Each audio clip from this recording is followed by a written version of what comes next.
Welcome back. I'm Mel Robbins. Today we're talking about what do you do when you lose somebody you love to a relationship that seems controlling and manipulative. And that's why I brought in Dr. Argie Allen Wilson.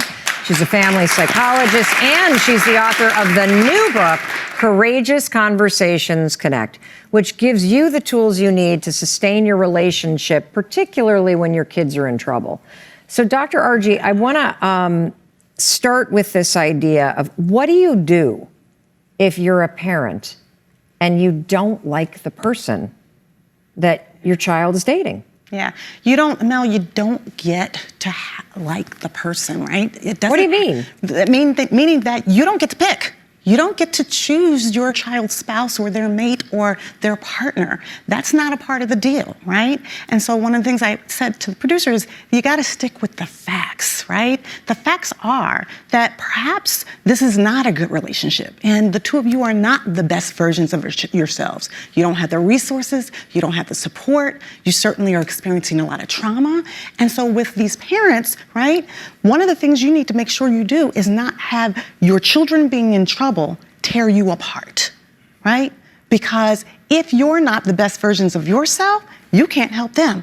You've got to put your oxygen mask on first and take care of yourselves in order to take care of them.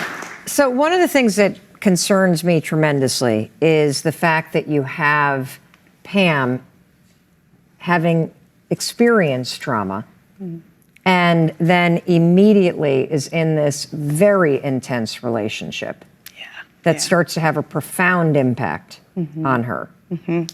What do you see? Yeah, you know, there's trauma all throughout this family. There's pain. I feel the intensity of that pain. And what we know is that when we are younger, if we experience trauma, if we experience abuse, then that history can repeat itself. The cycle goes on. We call it transgenerational patterns, right? And if you bear witness to violence or experience it yourself, the probability, and the research says, it's higher that you either become a victim or you'll become a perpetrator. So you need to be paying attention to all of those signs that would lead you, Pam, to be in an abusive relationship. Because guess what? It starts with verbal and mental and emotional abuse.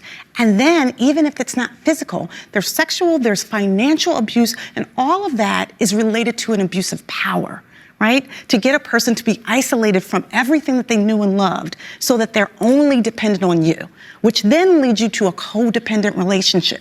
Is that what you hear? Because I hear a ton of codependency. Oh my goodness. Which is I heard somebody say it's an addiction to love, the love addiction, where you just have to be with the person, and that's what it sounds like you guys feel. What do you see? Well, you know, the cost of love shouldn't hurt.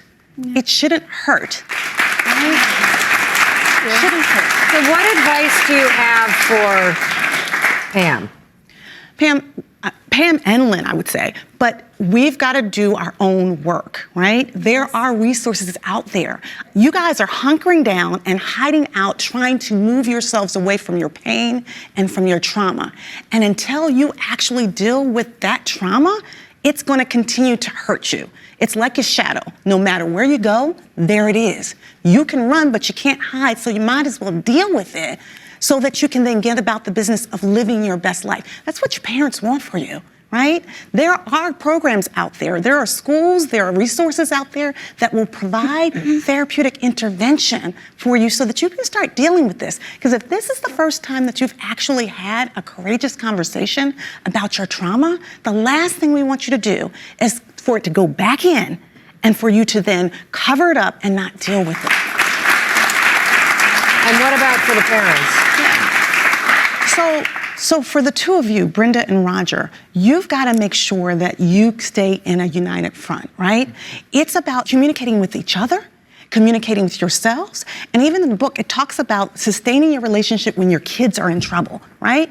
You have a life to live, and you're better and stronger together than apart. But if you allow what's going on with your children to pull you apart, then you really can't help them. So keep that communication open.